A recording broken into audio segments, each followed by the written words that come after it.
Oh my gosh, this is amazing, and I just want to say you are listening to Wrestling with Savage, the best podcast in the history of podcasts. Max Caster, your future AEW champion. Fucking man.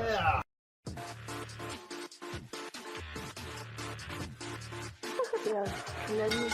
Pedigree, 1, 2, 3, project, you live as a champ. A last ride straight to hell, a tombstone, a choke slam. What's going on, everybody? Welcome to Wrestling with Savage. We are alive, and we are in the house with our special guest, the Sweeper from Create a Pro Wrestling. We're also here with Gilch, we're here with Jay, and we're very happy to have you on the show tonight, man. How are you, man? How is everything? I'm doing fantastic. I actually just came from Create a Pro doing a class. It was a fun class, easy class. And Easy class? What time does your class usually go? You got like 7 o'clock? Yeah, around 7, yeah. You guys got a lot of... class, right? No. I don't know why I said easy. I'm more easy. Who was training you? Who was training you tonight? Bear Bronson. Bear Bronson from Bear. That's not Bear Country, is it? No way. Iron Savages. Iron Savages now. Oof. That's pretty awesome, man. How many guys did you have in the ring or in the gym today with you? Did you guys get any matches off, or was it just like straight up like bumps and? We had a big class today. A lot of newer people that we've had for the past couple weeks. Okay. Myself included. Even though I've been there for like a year and a couple months now, I still kind of consider myself very new. Absolutely. Did you train anywhere else before this? No, Create a Pro was the first one. I hit a year back in May. It was around the same week we did Grand Stage. Okay. Now in the year, what is it? Year and a half, pretty much, almost. Maybe like 4 months, 3 months. So it's coming up on your year and a half anniversary. How many actual professional wrestling matches have you had? So, not counting my unofficial first one on a Cap TV. There's that one. I got squashed by Vargas. Nice. I missed that. That was fun. That was a fun one. Vargas is cool. Yes. Very cool. There was that, the King of Cat Battle Royal at Grand Stage. I then was in the Mayhem Metal match at Shook Crew Fun Fair 2, and then recently I had the Battle Royal, the Talent Search Battle Royal at Wildlife, and then the 4-way tag match, so that's about 7. 7. Okay, I actually have a screenshot of your match from Wildlife up right now. You look to be like a nice high flyer, man. What inspired you to even get into wrestling? Are you like a lifelong fan? Or did you get into wrestling late in life? Or is this just something you wanted to try? Please, tell me. I've been a fan as long as I can remember. Like, there's a lot of stuff I can remember of, like, me as a kid. Say, like, 3 or 4 years old. You know how we always have that, like, that one thing or a few things we remember as when we were kids, but we can't remember anything else when we were kids? For me, it was WrestleMania 20. Okay, that's funny because that's funny. My first memory is WrestleMania 3. I'm a youngin'. I'm on the young side. Yeah, you were born, what, 1999, 98? 98. 98, okay, so yeah, you're definitely young, but you're not that young. You're young enough to just get into the game right now. This is a perfect age. I don't know if you knew this, but I used to be a wrestler myself. I wrestled from the age of 13 to 17 years old. I was walking home one day from the park, and I'm looking through a window, and I just see a wrestling ring. And that was it. I was like, what's happening here? I have to find out. Next thing you know, I'm welding the ring together. It was a standard spring beam ring. So I know all about taking the bumps, taking the chops, taking the shots, drop down, toe hold, leapfrog, enziguri, all of it. Calling the spots on the spot. What's the hardest thing that you think right now so far, from your wrestling experience so far? What's the hardest thing for, you that has been like to like understand it or grasp it? Is it the spots? Are you getting a hang of everything? Do you feel like anything's more challenging like another, like microphone talk? What are you more comfortable with, and what are you uncomfortable with? That's a tough one, because I think based on what people have told me in classes and seeing me and giving me critiques, they told me I have like good body control with like being able to move myself, and I can agree with them on that. I think just to pull in the curtain back a bit, I think just wrestling the style I've been doing, or just wrestling as sweeper, obviously, like, if you think of it, like, in a sense being like, oh, you can do X, Y, and Z, but you also look the same as person A, B, and C, you know what I mean? It's finding what I can do to make myself different. I still have, like, struggles trying to, like, this was said to me, being like, smaller guys always want to wrestle big guys want to wrestle small sometimes. I was told that, and I when I was starting out, I think I was kind of like that, where it was like, oh, I want to do this, I want to do that. So kind of keeping to basically my size and doing that more than anything, you know? Yeah, no, sometimes staying traditional is the best thing you can do for the first, like, year, especially the first 2 years, really, when you get out there, because number one, you want to make sure that you do everything right, that you don't hurt anybody, and that you leave an impression on everything you do. What I did best when I wrestled, my best quality was my enthusiasm and intensity and ability to just go fucking nuts at any given moment. No surprise. You know. So that was my strong point. I think your strong point's definitely going to be the speed, the high flying, the ability to, from what I saw, I've seen you get popped so far. At both shows that I was at, you got a pop, the crowd was responding to you, so I want to get into that. What and where and how did you come up with the sweeper, or was that given to you? Is that your gimmick? What's the inspiration? Who is the sweeper, and where's he going to take us in pro wrestling? So I technically didn't make it, and it was technically given to me. We did when Creative Pro did their first show back after the pandemic and everything. Return of Cap. I was only 2 months in at that point because I started in May. It was like a July show, I think. I could be misremembering. And literally, I think our main commentator, Jordan DeLuciano, has said it on commentary before at some of, like, either the match I had with Leo Sparrow on Cap TV or some of the stuff I've done recently, like the last two live shows we did. He was like, he just swept the ring during one of the shows, and the crowd went nuts chanting stuff at me. There was 2 matches that, like, had stuff thrown in them or, like, stuff broken in them, and I just went in with someone else, and they swept the outside, I swept the ring, and they were just chanting like it's like sweep it up, sweeper, sweep it up, you know, sweeper guy. And it just stuck. It just stuck, and it was the loudest reaction of the night, because it's like at that point it's like it was 2021, pandemic and everything was starting to open back up. It was Creative Pro's first live show, so it's like everyone came in with the energy of like, we're just gonna have fun, you know?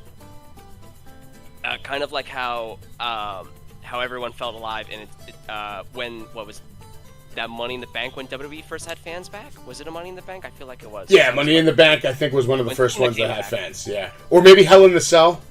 Was that before Money in the Bank? I don't know. It might have been Hell in the Cell, maybe. I don't know. Whatever. Doesn't matter. It was basically like that. It's like everyone's excited, everyone wants to chant, everyone wants to be involved. It was so much fun. One of the funnier ones was there was another point where we had someone come in the ring and help me, and it was like, oh, 2 sweepers, so everyone was doing like the 2 sweep chants, but it was 2 sweep or something. Okay, very and cool. Then I was trying to keep a straight face the entire time, being like, this is, even though they're chanting for me just sweeping the ring, I have no business being here. I'm just gonna do my job. Hey, man, that's what it's about. Yeah, the thing that broke me was they started chanting, "Give him a raise." Nice. It was very funny. Nice. So you handle that like a champ. They threw the sweeper at you. You've taken it. You're running with it. I think it can take you far. It's got like a nice touch. You could probably cut all kinds of vignettes. I had a dream the other day about you and Dr. Cool, and you were sweeping his office, and you got sick of his shit, and you broke the broom over his head. And boom, there we go. We have a match between you and Dr. Cool. Set off a story. You never know, but I like it. I think the fans are taking a liking to it, and I am looking forward to seeing more from you and more action. I know Gilch got some questions for you. Yeah, man. So I actually went to that first event. I can't remember the name of it, but it was the first one you mentioned. Return of Cap. Yes, that was when they had the King Cap Battle Royal that Vargas won, correct? No, the one with the King of Cap that Vargas won was Grand Stage. Okay, so Grand Stage was actually my first cap event, and I came back from there and I told these guys, yo, there's some really good independent stuff working in Long Island right now that you got to come see. I got a question for you. Brian Myers, okay? I mean, being a guy that's coming up and you know the work he's put into the business, I mean, I love his title of, the most professional wrestler, because that's what I think of when I see him. His work in WWE, then what he did out in Independent, what he's doing right now in Impact, and what he's doing with you guys. I mean, you got real stars coming out of there right now. Max and MJF and Country. I mean, guys, all the work Cardona's doing over there. What's it like working under Brian? Oh, it's awesome, man. Like, it's like there's times where he's there, and there's a specific Brian day, but then there's sometimes where he's not there. There's times where he's there. So I've had like on and off chances to like be in a class with him, but the times that I've been in there with him, it's been great, and he's great. He's called the most professional wrestler for a reason, because he knows his stuff. He's been doing this for a long time, and it's the same thing with Pat Buck. They both know what they're doing. They're both like Pat always talks about like having a Rolodex when it comes to wrestling and knowing the stuff that you know, and they both have an expansive Rolodex that they can just pull something out, being like, we'll do something and we'll do a drill, and they'll be like, oh, it's like, I liked how you did this, but maybe try this instead, instead of doing ba-ba-ba-ba-ba, do bibbidi-bibbidi-boo, you know what I mean? Like, they have enough knowledge where they can tell different things. Cool. Question, I'm sorry to butt in, but You're good. is it true that Pat Buck wants quick learners? Like, you have to just adapt real quick? I don't know. It's the same thing with Brian. There's times where it's like I've been in there in a pad class, and there's times where I haven't been there for a pad class because I have a weird schedule with my job and other stuff. Right. But I don't know. I feel it's good because it basically gets everybody really motivated. It's like, okay, I really want to do this. I want to execute it perfectly. Well, at the end of the day, you got to be a good learner, man. Because if you're not a good learner, you're not going anywhere. Like, that's the end of the day. I mean, I'm just saying that it's like somebody who tries to play the piano. They go to piano class, and after a year or two, you either got it or you don't. You're either playing the piano or you're not. You're making music or you're not. So I think Sweeper's making music though. Right. I like it.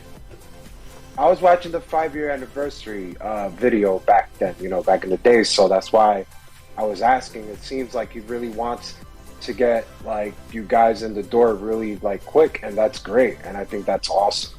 And that's why I was asking that question. I would say so, but yeah, I would agree with that. But I think it's more of kind of like how you were.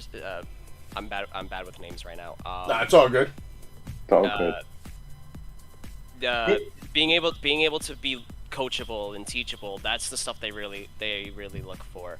Because if you can't take direction or be coachable and mendable and bendable to like kick the bad habits when being like, hey, we're gonna beat this bad habit out of you. Do they always tell you get up to your right? Is it still get up to your right? Get up to your right? Get up to your right? Did you ever like get chopped 100 times in a corner yet? Has that happened to you yet? You know how my training started? It started with a 30-year-old man beating the shit out of a 13-year-old boy all over the fucking ring, flipping me around. He used to make me take 400 bumps a day. That's how I started my shit. It didn't start like that for me, so thank God. Yeah, dude. Did you get used to hitting the ropes? Yeah. That shit hurts at first, man. Oh, that stuff sucks. Yeah. But your body gets used to it, so absolutely. Gilch. Same thing with the bumps. I know Gilch wanted to ask you like who your favorite. Go ahead, Gilch. You told me what you wanted to ask him. Yeah, I was going to ask a general like favorite wrestling question. I just want to throw out there right before that. I think like when we look at guys in the business coming up, guys that are there, obviously it's the look, it's can you wrestle, and the most important thing is we've seen guys with the look that just have the charisma of, you know, a dry rock and can't make it. And bro, before you've got anything else, the crowd is all over you. I mean, the pop, we're there, we're cheap and we're chanting sweep. The crowd's there, so the pop is definitely there, man. You are super likable, and you know, I just hoping you keep going in that direction. And Thank you. just keep doing your thing. You're welcome, my pleasure. Yeah, I was just gonna quickly shoot out. What was your if you had to pick one guy all time as your favorite and one guy right now active as your favorite wrestler? You already hit me with the tough questions. Yeah, absolutely. And you know what? I'm gonna add one more in there. What's your favorite rivalry of all time? Ooh. Okay. 3 good questions. Got Yeah. it. God damn, bro. It's going in right now. And you know what? After that, we'll go to Jay and Gilch. Give me your favorite rivalry of all time, too, after Sweeper, please. So, I guess with favorite all-time, Kurt Angle. Okay, nice. I grew Strong. up... I grew up on him being the wrestling machine in like 04, 05, 06. Like, my favorite match with him is the one him and Shauna had at WrestleMania 25. Like, that's a match I could watch 100 times and never get bored of. Nice. I probably should watch 100 more times now that I'm actually Wrestling? doing stuff. Yeah. Just for my own like tape stuff. You can't go wrong right now watching. I mean, if you want, I can send you some links to some matches that you should 100% watch that you probably haven't watched, and you can learn more things from that one match than watching Raw for the rest of the year. I'm looking at older stuff as well. Oh yeah, bro. Cool different stuff. But I guess also to answer the second part of that, current wrestler, maybe I'm gonna go with Jon Moxley. I like Moxley a lot. Okay. I liked him a lot when he was Ambrose in WWE. I always liked him a lot there because Unhinged Fringe. he looked different compared to everyone. And the stuff I like in wrestling is a lot of character stuff. Because I like the zany characters. Like I like Danhausen a lot because he's a zany character. He's different. And I felt like Moxley was that as Ambrose when he was doing the kooky stuff. But like the part that made me really solidify that I liked him was when he came back from his injury and he looked like he just came out of prison with the buzzed head and the Yeah.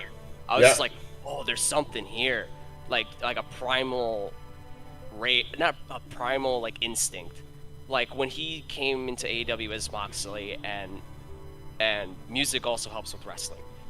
When he had the first theme he had, not Wild Things, the first theme. Yeah, the one that went hard. Yeah, like hot take. I think it's better than Wild Things, for him at least. I agree with that. Yeah, absolutely. Like when the track started and it gets into the main part, like I felt almost animalistic as he would come in.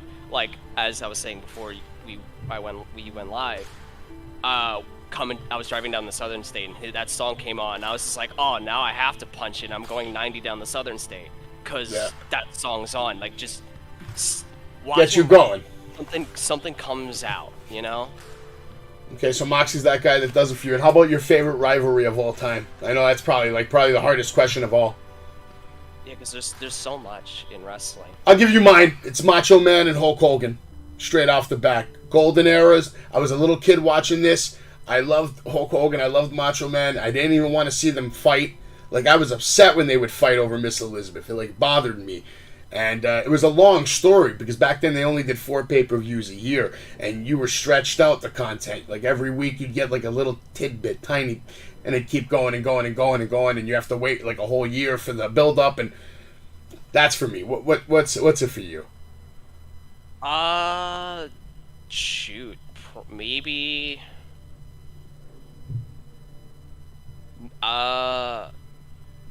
Maybe because recency bias, but also I can't think of a better answer. I have to go with Punk MJF. Okay, there's nothing wrong with that, man. Because listen, you're much younger than me, and that was a fire story. So I can imagine how you feel at how old were you when this happened? 23, 24? Actually, wait, no, I have a better answer. You got a better one? That was a fire one. It was a good one, but I also just thought about it because it was like, no, I've been thinking about this one. Triple H and Shawn. Okay, yeah, hell yeah.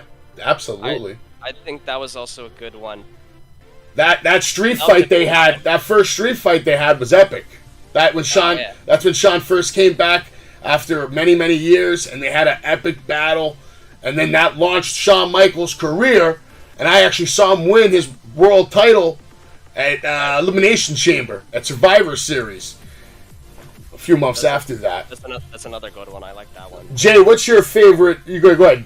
All-time, current, and favorite rivalry of all time. Why nobody talks about Shawn Michaels wearing the NWO shirt? About that. Nobody talks about that. Everybody forgets about it. But okay. They got hit with the Men in Black. Pretty much. For me, it's a tough call, right? Because I like Rick Rude and Ultimate Warrior, and I like the Macho Man and Ultimate Warrior, because I think those two were not known for their great work, but they brought the best out of each other, and I think that match proved it, even though there was no winner. I think if I had to pick, I'm gonna go with the Macho Man Warrior, man. Okay. That SummerSlam '92 match was it, man. And Flair coming out was like icing on the cake with Mr. Perfect.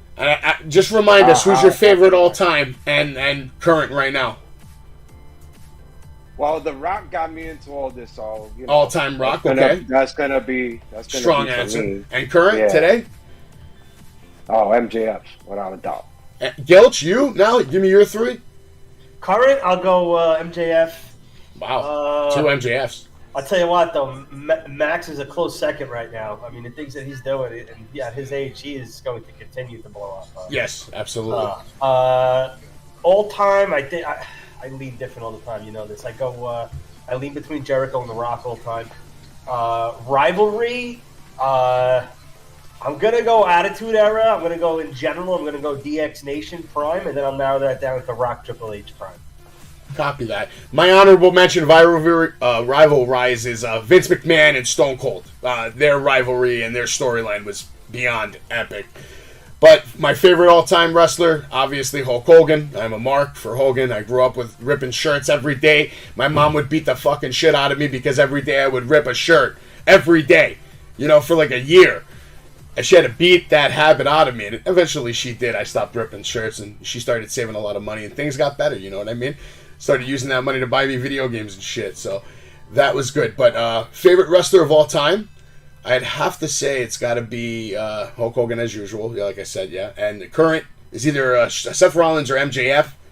And then, I don't know, rivalry, we already said mine. But let's get into AEW. Well, I'm fucking up more than anybody tonight. AEW Dynamite, usually that's what we do on Wednesday night. We start talking about Dynamite. Did you catch Dynamite tonight? Have you caught up on it a little bit? I saw bits and pieces as I was scrolling through Twitter before you guys and myself, we went live. Do you normally watch like Dynamite, or what's your favorite show right now? Like out of all the brands on the TV shows right now, like is there anything you watch weekly no matter what? Do you DVR? I try to catch Dynamite as best as I can, but I mainly just catch like the YouTube clips or the stuff they post on their Twitter and whatever other. It's a lot of content, man. It's hard to keep up with everything nowadays. There's so much. There is. It's just too much. There's never been this much wrestling than ever. I've never seen as much wrestling as there is today. It's insane.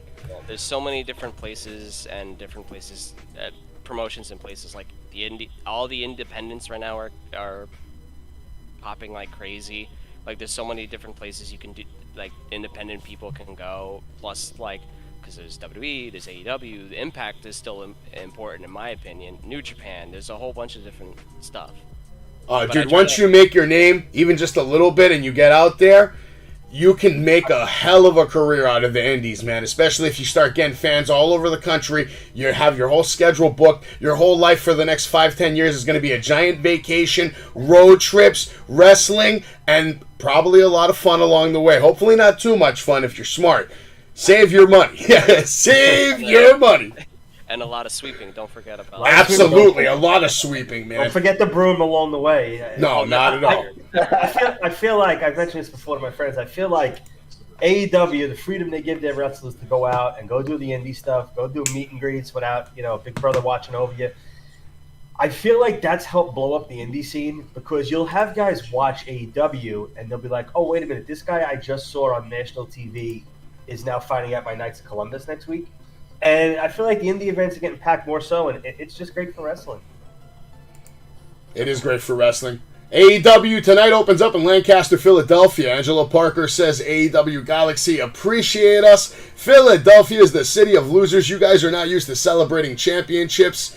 JAS is out here to just give you that gift tonight. Stand up as we celebrate the Ocho. Matt Menard had to put in the call to the pizza guy. We have Luigi the pizza guy. Are you familiar with Luigi the pizza guy? Have you ever met him?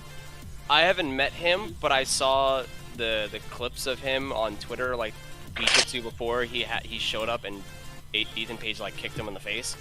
I saw the clip that everyone saw where it's like he comes in, he's flipping the pizza, he chain wrestles, and he flips it around. I was hysterical, and I was like, I like this guy. I thought he was great tonight with his one line. He's like, he's in Philly. Philly hates New York. He's like, I'm here to have the New York pizza, you know? It was great. I liked it, man. Jay, I'm going to go to you first. What did you see of all this, the opening night? We have JAS out there. Jericho's out there. He's got all his friends. Did you like this promo? I was actually surprised Luigi was in. I had to, I didn't even hear before Luigi. I just see him in the background. I was like, that's Luigi right there. So yes, it was. I was surprised that he came out. I thought it was, good entertainment right there, right? With all the pizza. Funny how he got knocked down. Going into the promo, going into more depth, Daniel Garcia, I wish I'd just see some more personality. I think I mentioned this many, many times. I'm not seeing it, especially when he was trying to get the crowd rowdy. I think he only had two good parts, which was basically the end. Do you want to see a tag match? Do you want to see this? But the beginning started off kind of rough. Nobody was really kind of with it. But overall, he's a good wrestler. He's technical. I'm looking forward to that next week's tag match. So let's see where that goes. So it was decent for me. If I had to rate this, I'll give it a 3. It wasn't that bad. All right. Gilch, what did you see? Yeah, that's fair. I think Jay covered most of it. It was funny. Like, I love all the JAS stuff. I think the whole WWE memeing with the Galaxy and the pun for acknowledge us and what I enjoy it all. I'd give it like a solid 3. Solid 3. Jericho's over right now more than he's ever been. Everybody loves Jericho. It doesn't matter what building he comes out of. They're singing that song, and they are having a good fucking time. And he's climbing up Mount Rushmore more and more. Even Moxley said, I heard on Busted Open, that Moxley said that this is the best he's ever seen Chris Jericho. Like, the Jericho we're getting right now, he thinks that is the best version of Chris Jericho we have ever seen. I don't know if that's true, because I kind of like Jericho from WrestleMania with Triple H. That Jericho was pretty fucking good. The guy that beat Stone Cold and The Rock in the same night, that guy was pretty good too. But Jericho is great right now. He's goated. He's goated. But Bryan Danielson would come out, try to ruin things like Jay said with Daniel Garcia. Daniel Garcia is great in the ring. He definitely needs some more work on the mic. He should keep it a little more sweet, short and sweet. Short and sweet, because if the crowd's not, listen, you got to work off the crowd. You have to work off the crowd. If the crowd's not giving you love, you got to change gears. You have to change gears. You can't just sit there and take it. If the crowd's not giving you love, you got to change directions. You got to find something to make that crowd now react to you, because silence is the enemy. And that's what the crowd was doing when he was talking for the first minute, and that's not good. You need the crowd to react. Like you said, when he brought up him tag teaming with Danielson, all of a sudden the crowd's going ape shit. They're chanting, yes, yes, yes. Because he finally said something that hit them to react. Unfortunately, he had to say something that included a superstar. So, I don't know. We'll see what happens. This is going to be a match anyway, because, of course, Matt Menard's going to start talking shit to Bryan Danielson, and then that's going to lead to a match between Bryan Danielson and Matt Menard. Sweeper, do you have any experience with anybody from the Jericho Appreciation Society? Have you had the pleasure to meet any of them? Not yet. I haven't done anything or done extra work for AEW at all. I would love to do that one day. Absolutely, just for the experience alone. Hell yeah. But looking at it as a more of a fan perspective, I like the JAS. I like Jericho Appreciation Society a lot. I think everything they're doing is great right now, especially with Garcia feeling like the odd man out, to the point where I think they're probably just gonna kick him out at some point. I don't know, but that's just me looking at it as a fan. I think he's the odd man out. So I think they're just trying to milk it, maybe find the right time to do something. I don't know. Well, they're starting to do that now. Obviously, that's going to set up a tag team match between Bryan Danielson and Daniel Garcia versus Chris Jericho and Sammy Guevara. Your school has a lot of guys that graduated from there. Have you ever seen MJF come into the school since you've been there? I just want to get that out right now because I know he's a part of the alumni 2016. So right away, have you met MJF? Have you seen MJF? Have you been in the same room with MJF? Like twice, but I haven't. Nice. I haven't had like a full conversation with him though. Okay, I haven't met. Actually, I yelled at MJF last Wednesday. I was right under him as he was watching the match between Moxley and Danielson, and I let him know that I paid to see him, not this match. And I started chanting MJF. I was the only one chanting MJF. It's a pretty sad scene. I got a question. Are there standards at a, you would say, at an all-time high to just try to graduate from Creative Pro? Wait, I'm sorry. Say it one more time. Sorry. I'm saying, like, because I noticed, I was like researching Creative Pro, right? So like in 2016, there was a bunch of people that graduated, but as time went on, it started going less and less. So what I'm trying to figure out is, are there standards at an all-time high, you would say? Are there standards very high to just try to graduate at Creative Pro, just to be in that elite? I'd assume so. I don't really know what the decision-making process on that is because I'm never in the room for that. That's mainly a decision on Pat and Brian. I would say they're a high standard because everyone that's graduated is amazing and they all deserve it. Right. There's a reason they're graduates for a reason. Yep. Like we just I don't know if Creative Pro's official Twitter posted it, but I know Leo Sparrow posted that he's graduated now. And yeah, he is. And he deserves it. Like he absolutely deserves it. He was one of the first people I met when I came into Creative Pro, and he deserves that I was about to say plaque. Post that he's a graduate. He completely deserves it because he's killing everything that he's doing, going to the places that he's going, busting his ass. He completely deserves it. Who would you say is another killer? You ever saw another graduate? Yeah, like Carlo Weiss. You ever saw Carlo Weiss or? I like Carlo. I like Carlo a lot. His whole shtick is great. Other people that deserve that I think everyone obviously is there for graduate for a reason, and they deserve it 100%. I will never say no one deserves it, but the people I think the people that have definitely shown it, especially recently, is like Dante Drago, Mike Anthony, Aaron Rourke,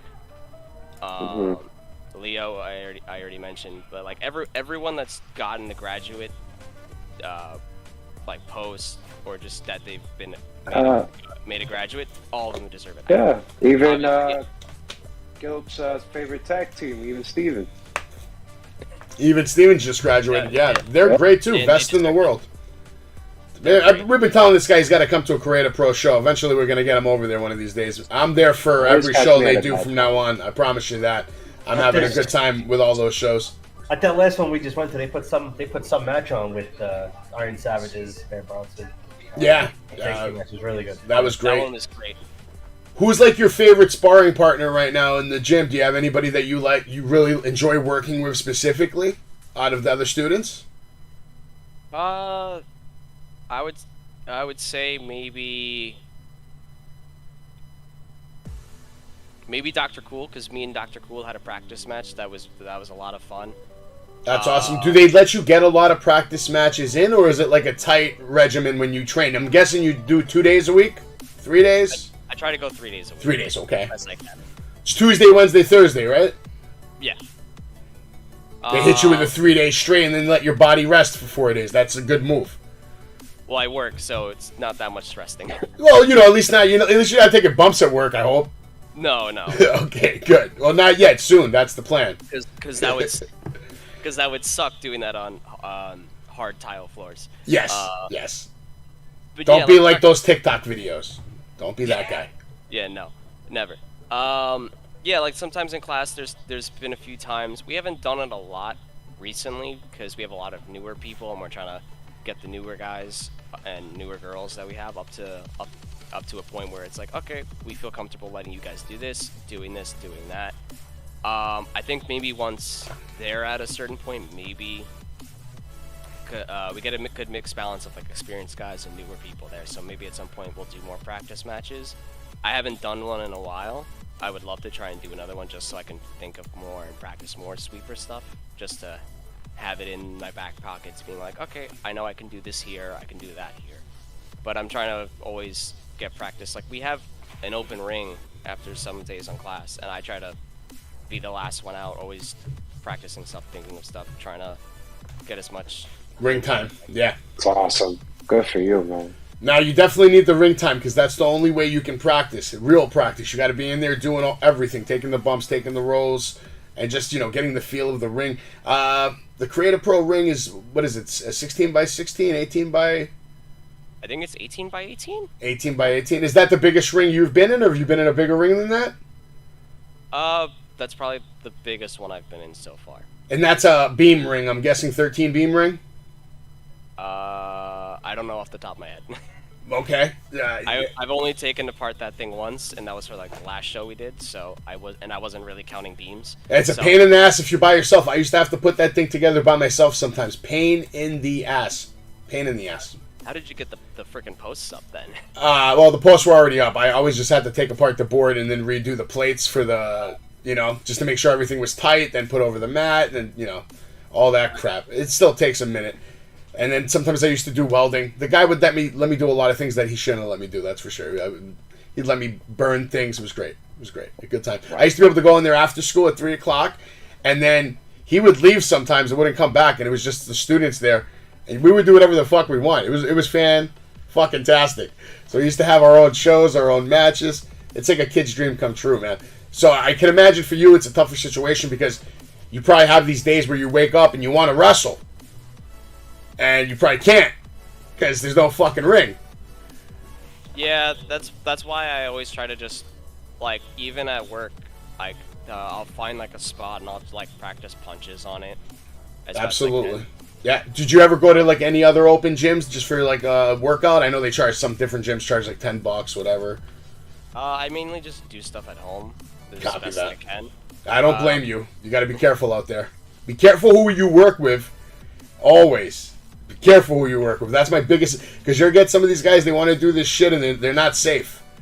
You'll be laying there getting ready to take some fucking kind of senton, doink splash, some crazy shit, and they don't know how to do it. Fuck you up. Well, I haven't had that bad of an experience yet with the matches I've had, so... Have you ever had, like, what's the craziest bump you've ever taken?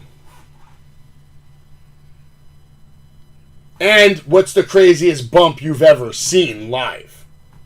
I guess craziest bump I've taken, maybe when I got squashed by Vargas, and it was he gave me like a last ride powerbomb. Nice. Yeah, maybe that, because everything else I've taken has been really nice and easy. So that one, you felt that shit. Yeah, I felt that one. And I guess craziest bump I've seen recently in person. I guess it would probably be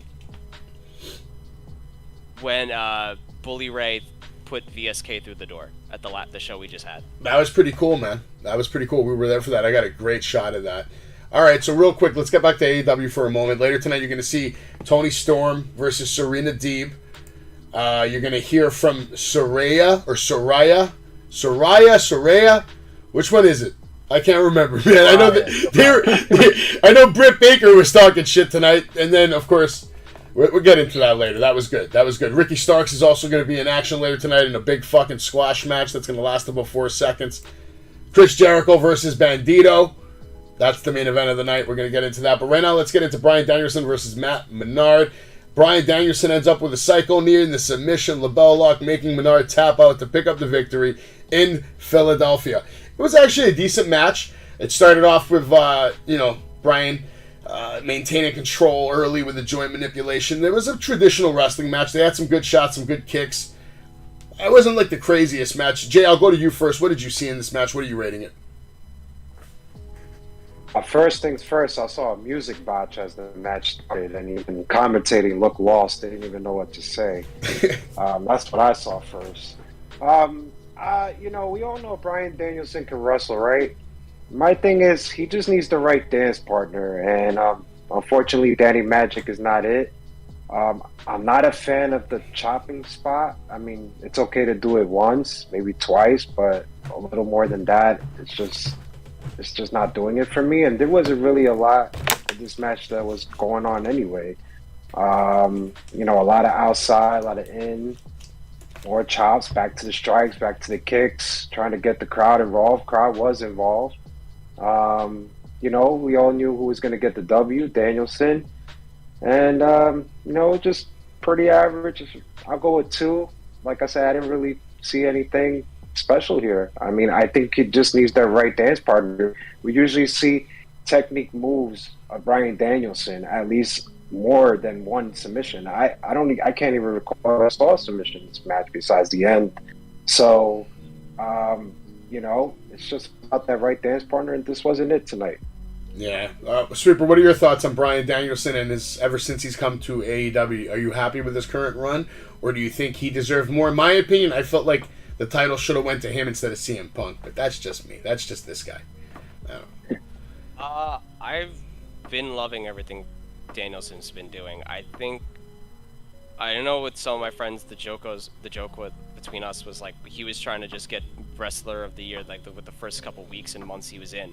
Just because he was just putting on clinics, belter after belter, clinics, like banger after banger. Yeah, everything he was doing was super good. I enjoy everything he's been doing. I like that, everything he's been doing with Garcia and Jericho, and he's just kind of there poking the bear with like a shit-eating grin. I like everything he's been doing. I can't complain too much because also it's like, I mean, look, because I'm thinking of like a worker. I can't really speak on it. Stuff much of what happened in the match because it's like I'm not at their level, I'm not on TV like them. But yeah, as a fan, I enjoy everything that Danielson's been doing, and I think, because later in the show, Jericho said something to him with a match or something. Yeah, they're gonna have a match. He's talking shit. He wants to beat all the Ring of Honor champions and all that stuff later on. So they're going to have a big program for sure, Bryan Danielson and Chris Jericho. But yeah, I mean, after I saw Grand Slam last year, by the way, which had more people than this year. There was 20,000 people at Grand Slam last year. But that opening match between Kenny Omega and Bryan Danielson, to me, set the tone for AEW. I was like, wow. That's the best match I had ever seen in AEW up to that point. And then to go from that, and then just because Punk comes back, we're just going to throw the title on him because he sells more T-shirts.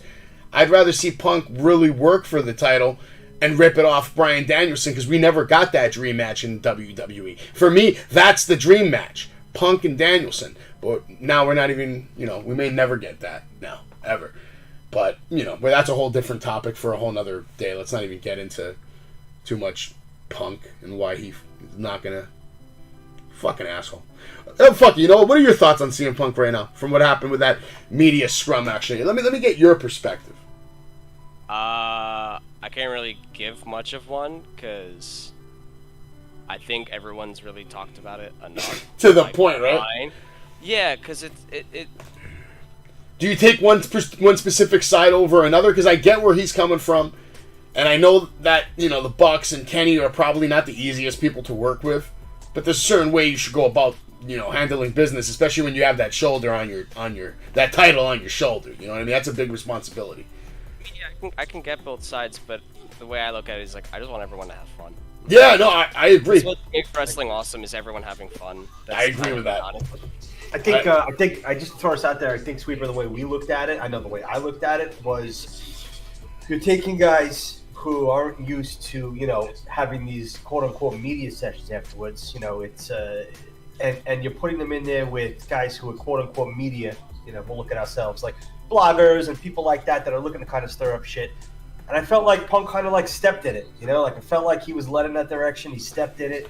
I just think this whole media scrum is a terrible idea. Yeah.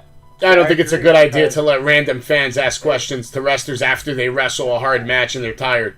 They're like, think about it. They're there like Good idea. 12, 1 o'clock, and they Yeah, gotta deal bro. with that media scrum for Yeah. a few questions. Yeah.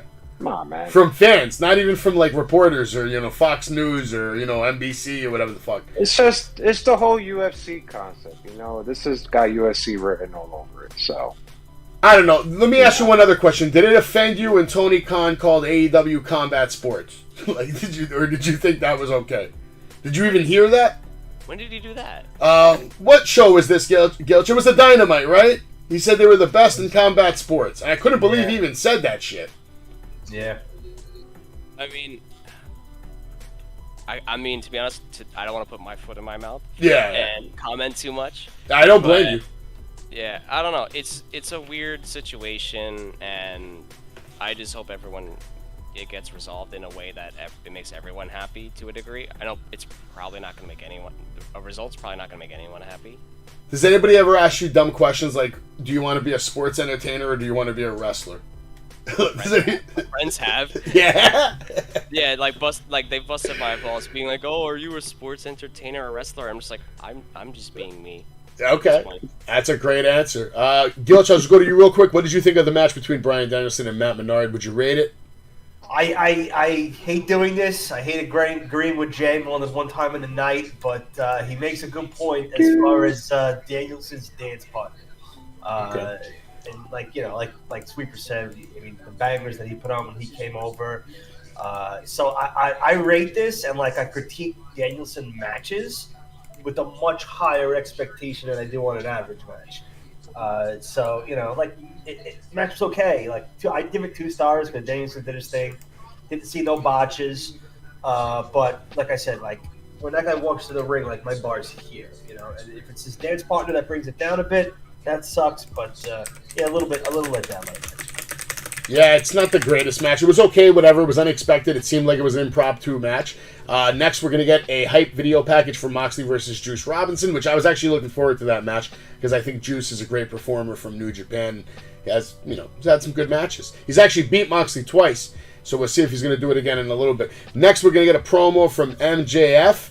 There's going to be a video package of MJF and Yuta going at it during Grand Slam. Wheeler Yuta has the mic. He's charging the ring. He says, "We have a real serious problem, MJF. You had the audacity to put your hands on Tony Schiavone. Fight me in my city." But then he says, "Sorry, Philly. We all know Max just likes to run and hide. Everyone give it up for the hometown hero." MJF comes out, says, "Philly, the place you live if you can't afford to live in New York. How is your body holding up, Tony, you fat prick? I have been wrestling you up and down North America on independence, trying to make a name for ourselves, and you are one of the best wrestlers in the world." MJF actually gives props to Wheeler over here. "You made the mistake to go one-on-one with Daddy on the mic, though, trying to say that I don't care about this company, yet here you are taking time away from the biggest draw in AEW. The fans begin to start chanting, "Shut the fuck up." It wasn't,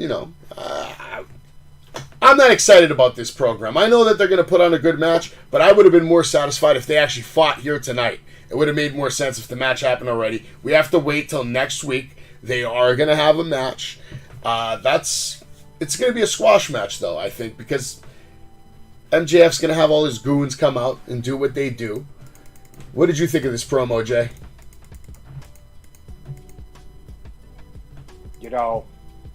I think this is a prime example of promos can be pretty difficult, right? To try to get the crowd and win them over. I thought Yuta came out. I was kind of not interested, to be honest. I don't think this guy got another personality. I think he's like Daniel Garcia.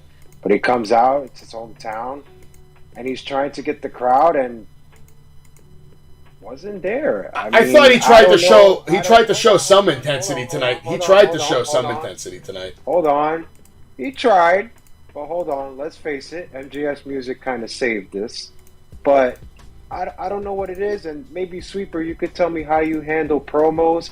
Why is it so difficult? I mean, I don't know. Is it difficult to win the crowd over when you try to cut a promo, Sweeper? I mean, I've never had to cut a promo in front of a crowd. Right. But even for I can't speak on Yuta's and MJF's experience, because they're at a way higher level than me, as everyone in AEW is. But like, I've even struggled myself with like some of the videos I've put out where I'm supposed to be talking. But that's also, I think for me, it's just I can't find the right verbiage or something. Like, my problem is probably a different problem from theirs, or something. I don't want to, like, Right. because I can't comment on what they're doing. You know what I mean? Like, Right. Not saying I don't want to give an answer or I don't think I'm qualified. It's, Right, but like, I think for me, right. promos are probably not my strong suit for myself. So I don't know. Well, promos, you gotta work on them every day, man. I just feel, I don't know. I feel like everybody could cut a great promo. You, me, anybody here. It's just, I feel like Yuta didn't just have the bullet points in his head, and he was just kind of lost. And when you're lost and you're trying to win the crowd, it's like, well, look, I'm not even interested now. I don't even care if you're fighting MJF next week. You didn't win me over as a fan, as watching this. I'm not winning over. I'm not winning over. That's probably the negative result of what we praise AEW for, and that's the non-scripted promos and giving guys the creativeness to go out there and do what you're going to do. A guy who's maybe not the best at it maybe needs some of that guidance, Well, listen, man, everybody's got to get a shot, because you're not going to find out if you can do it or can't do it, and how can you work on something if you never really get a chance to do it? This guy's come out, he's put on banger matches, they never really give him a chance to even talk on the mic. So, I mean, honestly, and I give this guy a lot of shit. I've called him Wheeler useless at some points during the year, but he actually puts on good matches for the most part. Tonight he actually showed me a little intensity for the first time in a long time. I mean, in his matches I see intensity, but when he's talked, I haven't seen it. Tonight I actually saw it a little bit. It didn't happen in the beginning. It didn't happen until he got pissed off. At the end of the day, he still ended up looking strong at the end of the night, which we'll get into that later tonight. The best line of the night was when, MJF goes on to stop the chants from chanting "shut the fuck up" by saying Wheeler Yuta has as much charisma as a modern-day Joe Frazier. And by the way, Joe Frazier's dead. He mentions the Phillies will never win a championship. Classic heel move.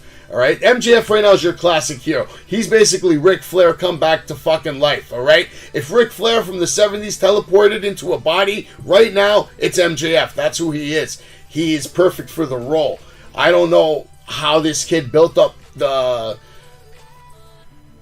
What's the word, man? I mean, you have to be pretty fucking confident to be such a prick like MJF in such a magnificent fashion. He's fucking phenomenal, right? I mean, he's great. He's great. Wait, one more thing you forgot. Forgot the best part. That he makes more money than everyone? Well, the Mets jersey he was wearing. Yes. Fever, baby. I didn't forget. It's on the screen right now. We do have screenshots here, but he is a multimillionaire at the age of 26. So you got 2 years to catch up to him, Sweeper. You got 2 years to catch up to him, so we got to get you some books for some big-time fucking shows. But yeah, he's killing it right now. 23, he's 26. So you got 3 years. He's got 3 years on me. I give you time, man. I think you can do it, man. Wheeler says, bad things happen in Philly. If you don't want to fight me in this ring, I'll make you bleed on Broad Street. That did get a reaction from the crowd. Whether you want to admit it or not, that line got a reaction from the crowd. Because what does that mean? We're going to see MJF in action if this guy's going to be aggressive. So that's the only good thing about this, is that his actions are causing MJF to now have a match next week. So I'm hyped about that. And I hope we actually get a match. Not some bullshit where all his goons come out and just beat up Wheeler. I want to see MJF wrestle for more than 5 fucking minutes. That's all I want. I want to see the kid work in the ring, because I think he's great in the ring. And the Gun Boys look strong as fuck tonight, coming out to defend MJF. Yeah, I'm a big fan of that. What are they calling them now? Are they the Gun Club? Or do they have a new name now? The fans are calling them the Ass Boys, but I'm gonna call them the Gun Club. They look legit to me now. I think they just call them the Guns now. The Guns, right? Yeah, I think you're right. Yeah, and Billy's changed. They don't call him Billy anymore. They actually announce him as Daddy Ed. Dude, they're gonna be huge, bro. When they beat the Acclaimed in like a year, that's the only team I could see taking the titles off the Acclaimed. I can't see another team taking the titles off the Acclaimed anytime soon. Yeah, I'm hoping my prediction it goes right, and like they're gonna hang like a lot of gold on that whole firm. Like I could see trying to build Big Cass up or whatever his name is now, William Morrissey, to fight like Wardlow, the Ass Boys in the tag team picture. So, hopefully All right, quick question before I get into the next video package for the sweeper. 3 years from now, everything's going fantastic, and it's like a video game. You have 3 contracts in front of you: WWE, AEW, Impact. Where are you going? Or NXT. Let's throw NXT on the table too.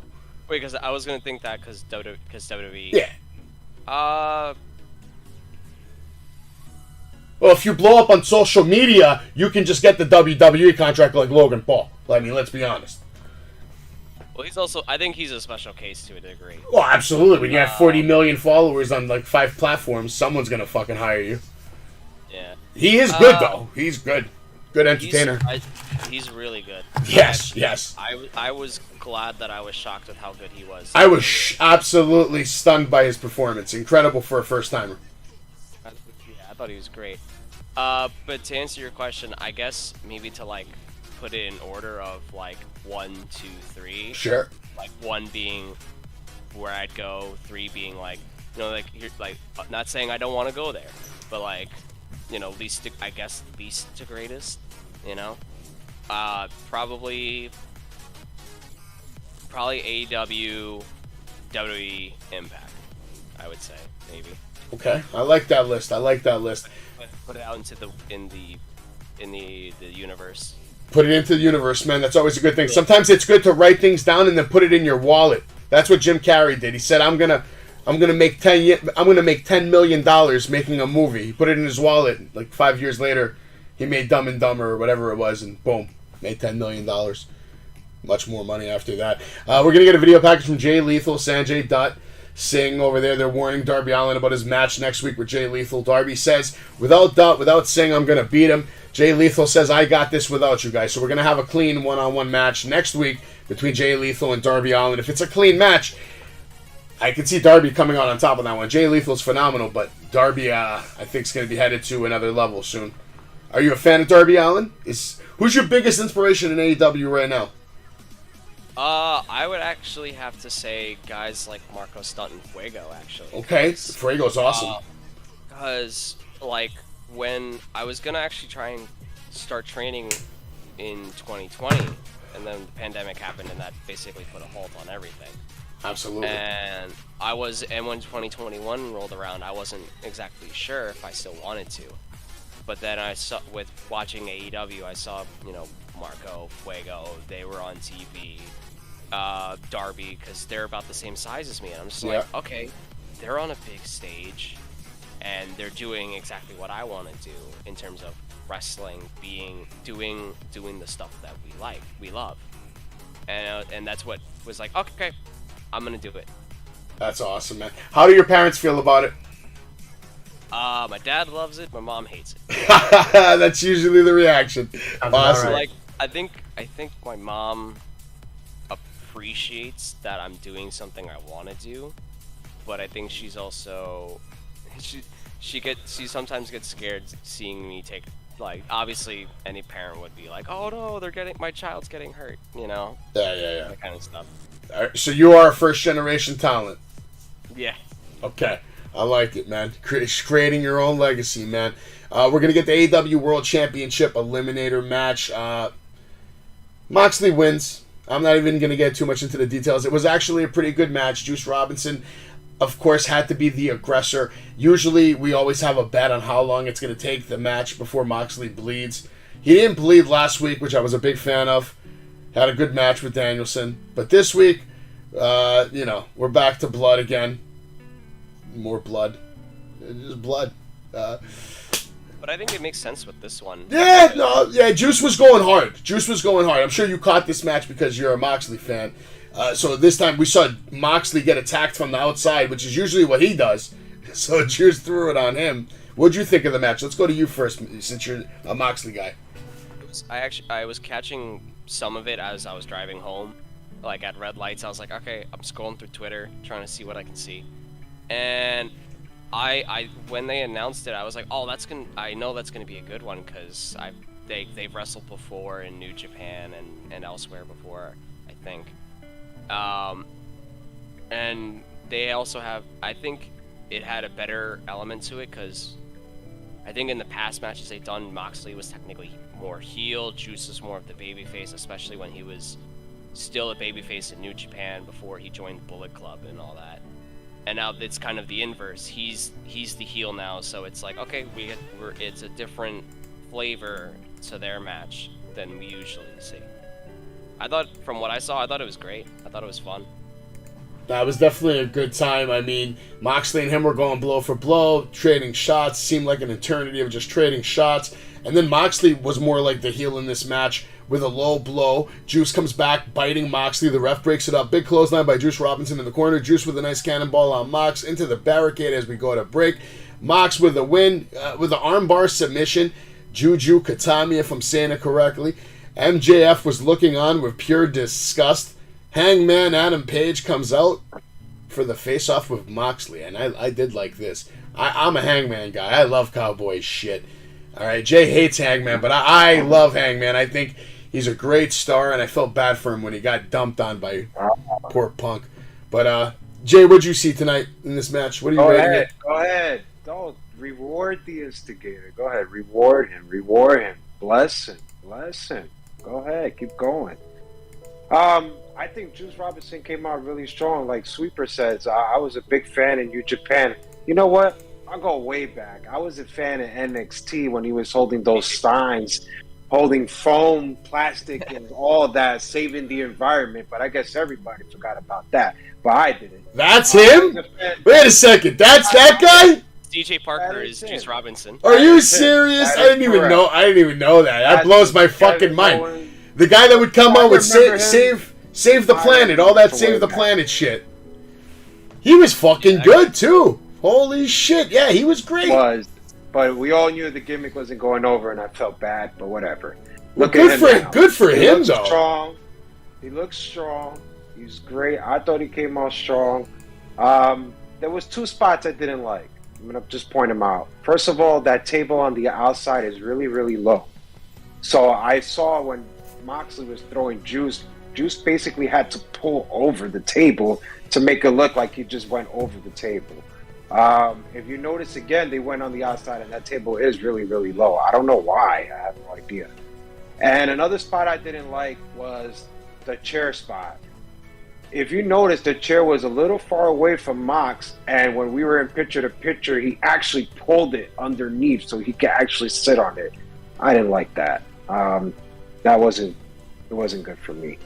But like Sweeper said, it was entertaining. I was entertained. There was some good spots, and I thought Juice came out strong. I mean, I would definitely sign this guy, so I'll give it a fair 2.5. And he is a free agent right now, from what the commentary team said. Gilch, what are you rating it? What'd you see? I would go with 3. For the most part, I enjoyed it. I didn't see a lot of. Obviously, I'm not an NXT guy. I didn't know that was him in NXT. That's great. I didn't know that either. That's fucking crazy. Nobody knew. Like I said, I didn't see him wrestle a lot, but I remember seeing it. That's fucking crazy. That was Kevin Owens' first match. Yeah, I walked out. Not walked out. I like him even more now that I know that was him. Are you kidding me? Yeah, at the end of this match, I just got myself thinking like I want to see more of him here. Absolutely, yeah. I respect hard work. I mean, when you're wrestling that long and you're putting in the work, he didn't make it there, for whatever reason. He didn't stop. He went to New Japan, created himself, reinvented himself. He did work, and I knew him as Juice Robinson. I didn't know he was even that guy from fucking NXT. That's fucking crazy. That's how good you are at reinventing yourself that I didn't even fucking recognize you. I'm also a little. Also, because he lost the dreads. Yeah, exactly. But that's reinventing yourself, and that's sometimes the biggest trick in professional wrestling as far as long-term success is concerned. If you are not able to reinvent yourself, sometimes you're just going to get lost in the mix. And some guys are way better at it than others. I'm not going to sit here and name the names, but you know who they are. If I think I think like the biggest like reinventation of a guy, and who knows like how he would have ended up long term if he didn't do that. To me, it's Taker.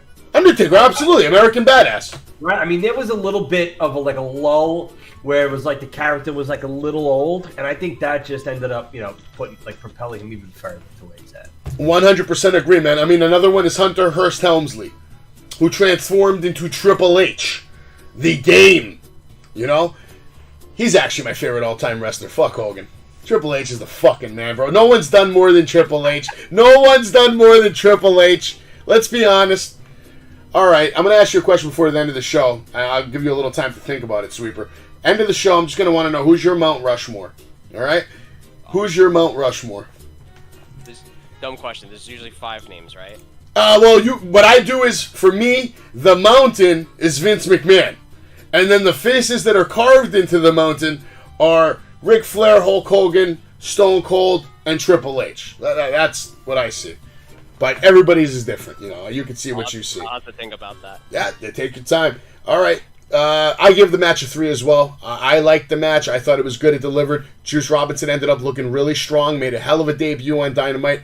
If Tony Khan is a smart guy, he'll be signing him to a contract tonight and get it over with before somebody else snags him up. We get a promo from MJF after the match. Says, ladies and gentlemen, settle down. You're not fighting each other. You're fighting to lose. Once you two morons get to Cincinnati, I might just cash in and become the new AEW World Heavyweight Champion because I am a generational piece of talent. All of a sudden, Wheeler Yuta comes out, attacks MJF from behind. Wheeler Yuta goes out looking strong at the end of the night, beating the crap out of MJF. Gilch, did you enjoy that surprise? Did you see that coming? No, I didn't see it coming. I'm just not like... I don't know. I'm not into this. I just don't know where it's going. Like, are these guys going to work a program now leading up to the next pay-per-view? Because to me, with this, again, we've talked about it. The sooner you put the title on MJF, well, let's go. So I don't know. Is this going to a program with him? Is Hangman going to cash in and win the title, and MJF takes it off him? I'm just a little confused on where we're going. I don't know where we're going at all. But I'm enjoying it. But I'm enjoying it along the way. So I'm enjoying the ride, just like I'm enjoying the White Rabbit little thing. And while we're into the White Rabbit real quick, I can't believe the White Rabbit even made it into the AEW show. But fuck it, Sweeper. How did it? What, did someone bring a sign or something, or? No. I'm just bringing it up because I want to know who you think the White Rabbit is. Or who do you want it to be? Bray Wyatt, because it all points towards him. I mean, there is a strong chance, now that I'm thinking about it, it could be Karrion Kross. Because, he's been off TV for, no reason. And Drew's been doing promos. Did you hear that? Because I said Savage is Scarlett Bordeaux, and he laughed at me. Listen, man, for all we know, it's Adam fucking Rose and his stupid white bunny, or it could be Baron Corbin and JBL. We don't fucking know. It could be even Cody Rhodes. Or what if it's the reinvention of ECW? How cool would that fucking be? It's Bray. Maybe. Probably. It probably is Bray. I'm thinking. No.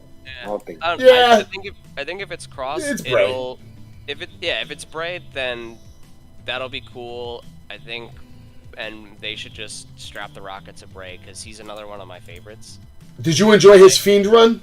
What was your favorite? I guess let me ask you that. From all his characters, because to me he's the only one that's been able to pull it off, kind of like Mick Foley, who had the 3 different promos, 3 different gimmicks. Bray's the only one that's even close to Foley on that level. What was your favorite version of Bray Wyatt? Either of Worlds, The Fiend, Fun Time, Playhouse? I would say Fiend because he was, I think, in my as a fan, he was on another level, pulling out different stuff. He was connecting other older promos, which he already was doing.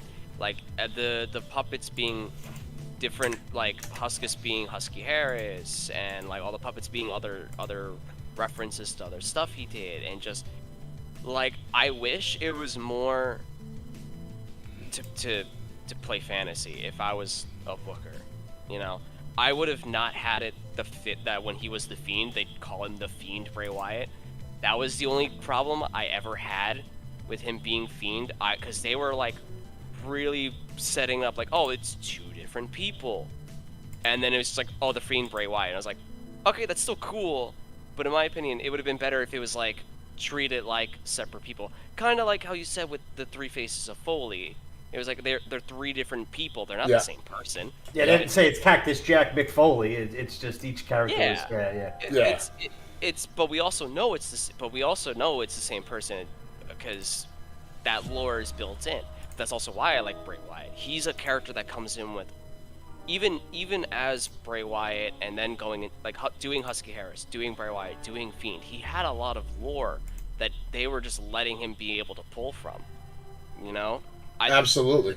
The Fiend had so much lore, and that's another thing I like with characters, is characters having lore. And I like a bit of horror. Storytelling. Yeah.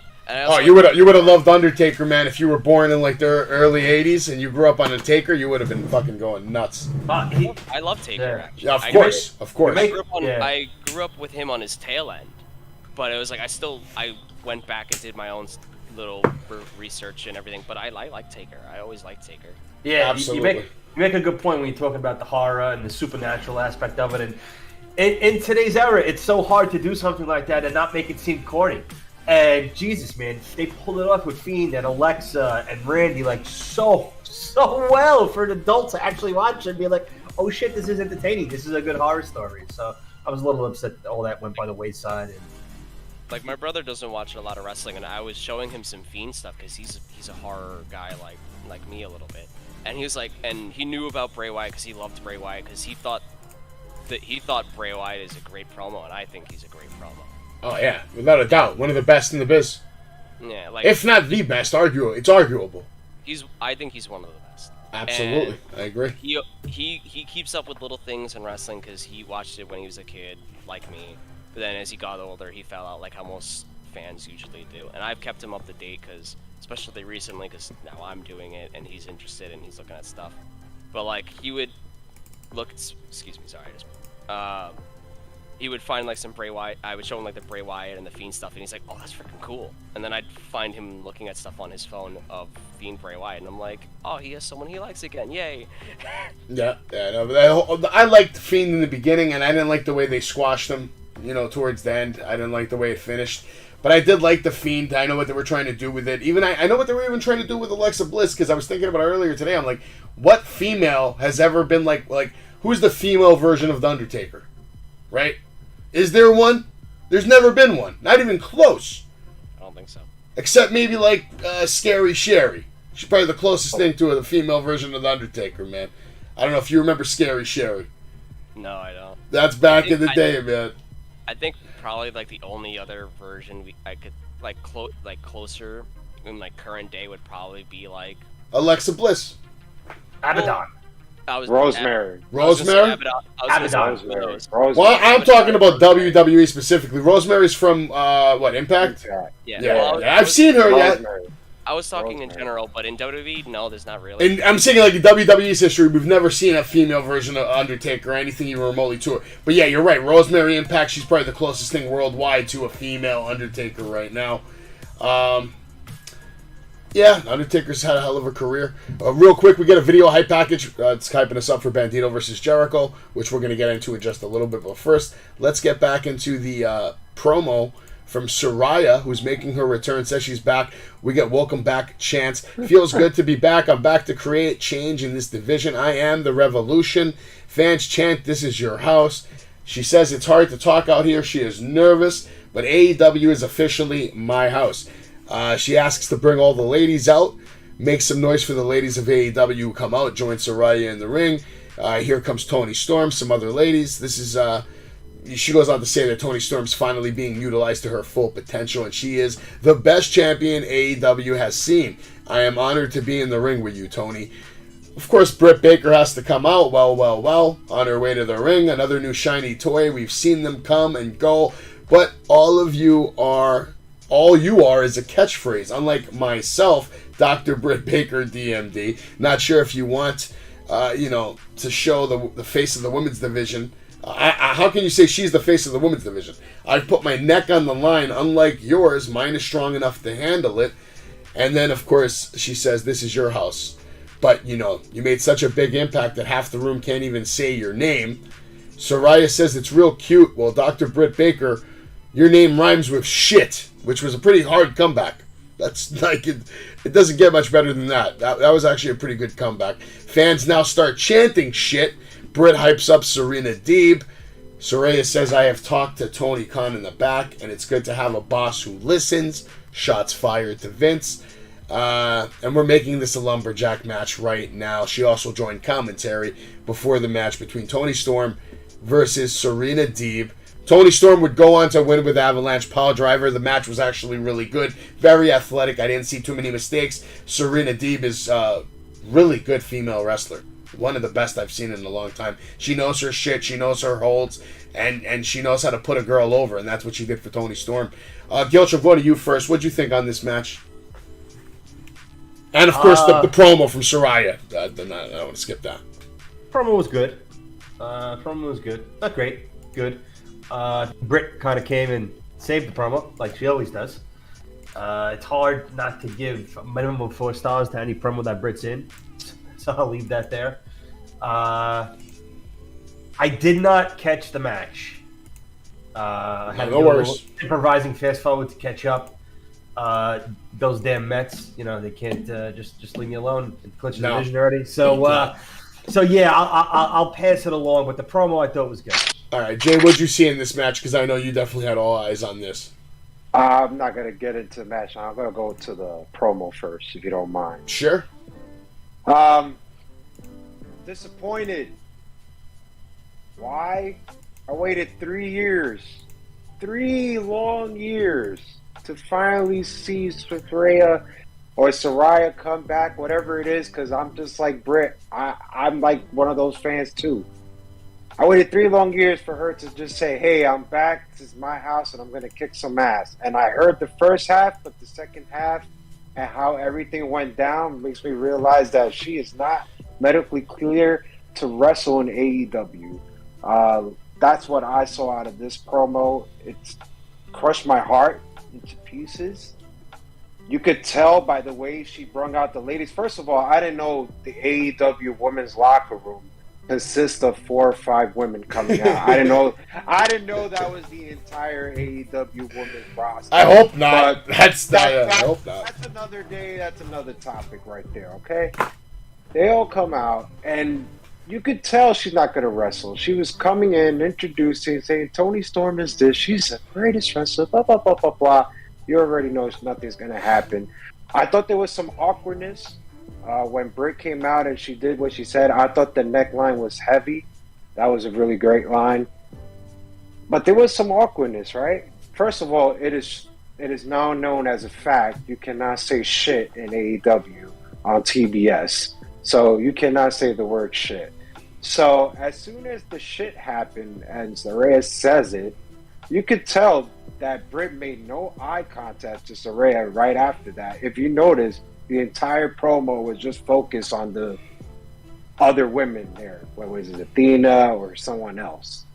So I was like, wait a minute, why is she not giving Saraya any time? Then she come down and then there was some eye contact. I don't know. I thought there was some kind of thing going on there that was kind of off scripted because it's just freaking a little weird. Why would you not look at the main star? That's the box. Well, the problem is, Jay, that was a shoot. That's why. That was a shoot right there. Hold on. I don't know if it's a shoot. I don't know, but to me, that's box office right there. But overall, I was disappointed, man. I really want to see this woman wrestle so bad. I'm sure you guys do too, as fans in WWE until now, and it's just disappointing. Once I heard this, I'm gonna change this Revolution, I was just like, no, she's not wrestling. It's not happening. So I'm gonna just give it a 2 because I'm just fair, but it really just crushed my heart, man. Just crushed my heart. How about the match? Did you like the match? The match was just so cool, average. It wasn't really glamorous spots. Serena D could wrestle. Toni Storm, she had her moments, but I didn't really think there was nothing glamorous to go ooh and wah. Oh, wow. The finish was crazy, man. The pile driver off the fucking top rope type of shit. That's that's wild. It was yeah. It's a dangerous move. I don't know. All right, so Sweeper, what do you think about Saraya? What do you think about Tony Storm? And also, what do you think about pile drivers off the top rope? I think it's cool that Saraya is in.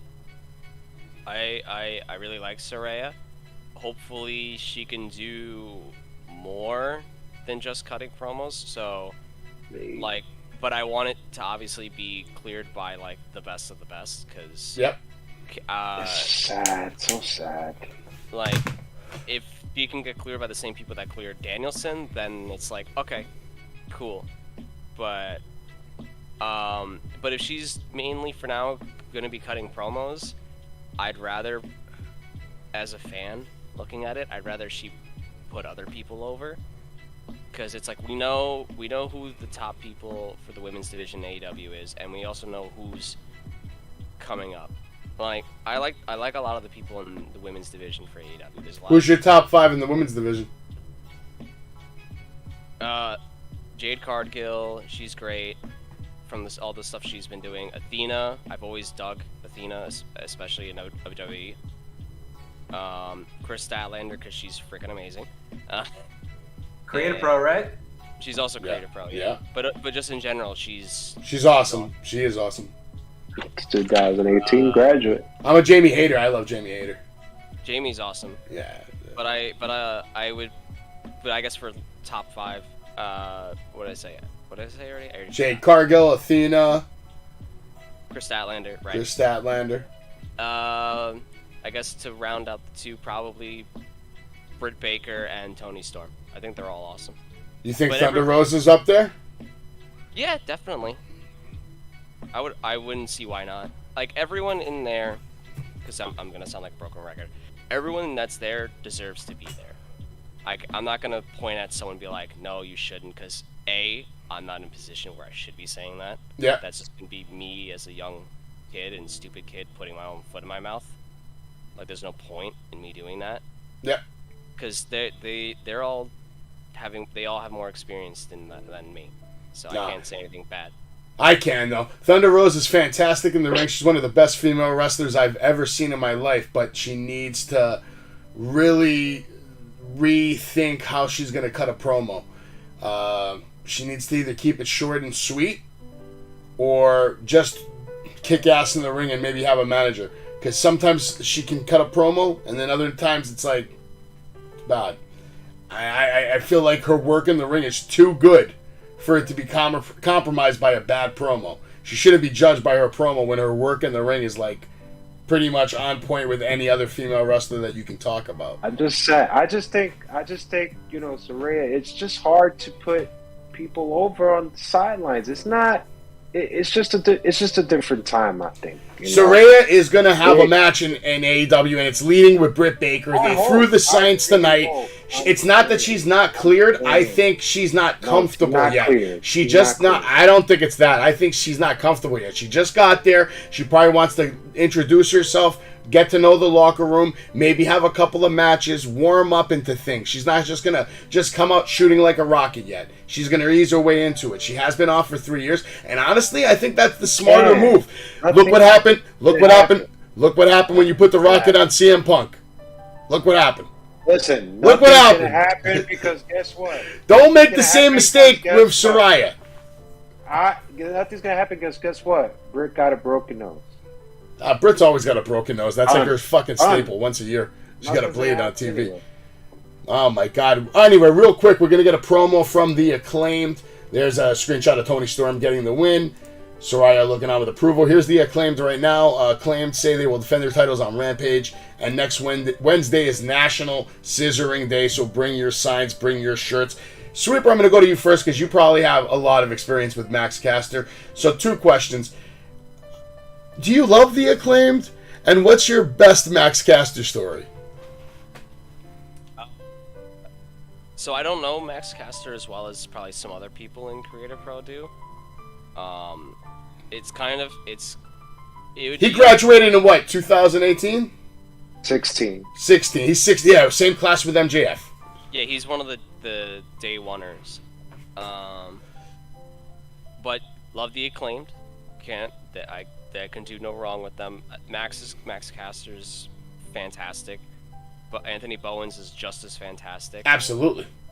I think both of them together are great. I like that they still have Billy Gunn with them. I think Yep. that's still, that whole dynamic is funny. It definitely is something that like filled the missing link. But even with them just being amazing by themselves as it is, but I don't really have a caster story because I don't know him that well enough. So. God damn it, that's all good. I was Sorry to hoping. disappoint on that one. No worries. Max Caster's cool. I got a Max Caster story now. I got him to sign my AEW ring, and I paid him a little extra. I gave him $50, even though he was charging $30, because I told him champions charge $50. And then I asked him to write "fuck Vince" on the AEW ring, and he did. It was great, fantastic, good guy. He actually did the intro for this show. Oh, cool. Yeah. After I begged him, basically. No, I didn't beg him. He was in a good mood, and he did a little skit for us on camera, which was awesome of him. He seems like a very cool guy. I'm very happy for his success. And like you said, Billy Gunn's a great addition. It makes me feel like they're the new age Outlaws. They're having that same kind of organic, run. Two guys that were put together, and off you go. And let's see what happens. And Max Caster cuts the hell of a promo. Bowens finishes off the promo. They have great teamwork, great chemistry, great finishing moves, setups, punchlines, merchandise. They have everything right now. There's sparkling jerseys right now. I'm going to have to buy one. It's $99. I'm going to buy it. That shit is fire. While we were speaking, I just ordered one. There you go. See what I'm talking about, man? The Acclaimed. Everyone loves the Acclaimed. Everyone loves the Acclaimed, man. That's on my Christmas list, man. That platinum shiny fucking jersey, man. I don't even think they're selling that one. I think that's just Max Caster's special one. Yeah. Oh. By us seeing this, I'm starting to get the feeling he may be a little hurt with that little tweak right there from last week. Max Caster? Yeah, I mean, we should see the Acclaim in Philly. This should be a strong pop. I'm just surprised they didn't come out. Well, we're going to see them. They were there tonight. They're going to have a match later in the I night know. for Rampage, triple threat match. I think I'll tell you the opponents later, but Keith Lee interrupted this to just basically congratulate them. Swerve wasn't with them. After this, we got a Jungle Boy video package. There's the team they're going to be fighting. It's going to be Private Party and Blade and Butcher versus the Acclaimed in a triple threat tag match on Rampage, which actually should be a great match. We know Acclaim's going to win. Acclaim's going to win, but I love Butcher and Blade. I love Private Party too now. They're great workers. It's right there. It's right there in front of our eyes. This is the story with the whole Matt Hardy thing. No, I'm not interested. We all know who's going to win. No. Now we're going to get a squash match from Absolute Ricky Starks, and the match was so quick, I didn't even know who he fought. Did anybody catch the name of the poor guy he beat up tonight? Nope. Did they even say his name? No. They said he was a Ring of Honor veteran. I've been liking that AEW's been doing this a lot more lately, where they get these jobbers out there and they don't even introduce them. They just get beat up and they're gone. That's bad, though. That's bad. Isn't that bad? That's a classic WWF move. They used to do that all the time, man. But think about it. You work, you bust your ass, right? Like Sweeper, let's say you bust your ass. Wouldn't that be bad? Oh, wait, nobody's seeing my name, on TV. They just see me, and now I'm going to get squashed by Ricky Starks. I wouldn't like it. I mean, yeah, sure, but also at the end of the day, it wouldn't be about me. That's right. See, he gets it because he's a worker, bro. He's trying to get that paycheck, and he'll take any fucking opportunity he will get from AEW. Kidding me right now? If they told you enough, AEW calls you tomorrow and says, we need you to fly out next Wednesday night. You're taking on Wardlow in a squash match. How quick are you getting on that plane? Here's a big difference. NXT does, but AEW does. Maybe. No, it's a fact. I think Sweeper's getting on that plane, though. I would get on the plane, yeah. Like that. But it's also, it's like, even if it's not, name bar's not shown, it's TV time. Yeah. That's something I can put on, a notch on the belt that I can put. Oh, yeah. Yeah, absolutely. And it builds intrigue, too. People are going to be like, who was that guy? Exactly. So, it's not bad. Sure. Hell yeah. Well, anyway, Absolute Ricky Starks just wins this match with a big spear, finishes it up. They give you some upcoming matches for Dynamite. Here's the picture of Ricky Starks just beating the crap out of this guy. Hit him with a spear. 1, 2, 3. Ricky Starks. Rampage, you're going to get John Silver versus Roosh. You're going to get Private Party versus The Acclaim versus Butcher and the Blade. Willow Nightingale versus Jamie Hayter. You're going to also see Hook. He's going to appear with his FTW championship. You're going to get Lee Moriarty versus Fuego del Sol, which looks like it's going to be a good match. MJF versus Wheeler Yuta on Dynamite. National Scissoring Day next Wednesday night, so make sure you get your t-shirts ready. Luchasaurus is going to be in action with Christian Cage by his side. Now we get a video package of Jungle Boy and all that. I'm going to go to you, Sweeper, because I know what Jay thinks and I know what Gilch thinks of Christian. What do you think about what they're doing with Jungle Boy and Luchasaurus? Did you like them more when they stayed with Jurassic Express, or are you enjoying all this different exploration they're doing storyline-wise? I like it a lot because I think Jungle Boy's needed something, and I like Jungle Boy a lot. Yeah, he's awesome. I mean, I say I like everyone because I just do. No, but he is awesome though. Yeah, but I think the only misstep they had, in my opinion, was just mainly when they had it that Luchasaurus came back to Jungle Boy and they were duped Christian Cage, and then the turn happens again. I think the only misstep was Luchasaurus didn't go back to his usual gear. Yeah, that's true. It was like, okay, it was a ruse, but why are you still dressed like an evil dinosaur? I think that's the only misstep. I think it sucks that Christian got injured.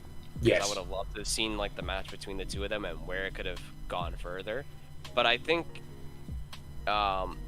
in that time frame they could still do Luchasaurus and Jungle Boy to hopefully not super long, but like do it enough that it's like, okay, now we know when Jungle Boy does officially actually get his hands on Christian Cage, he'll be like, okay, we know he's gonna get something, or he's gonna kick his ass or something.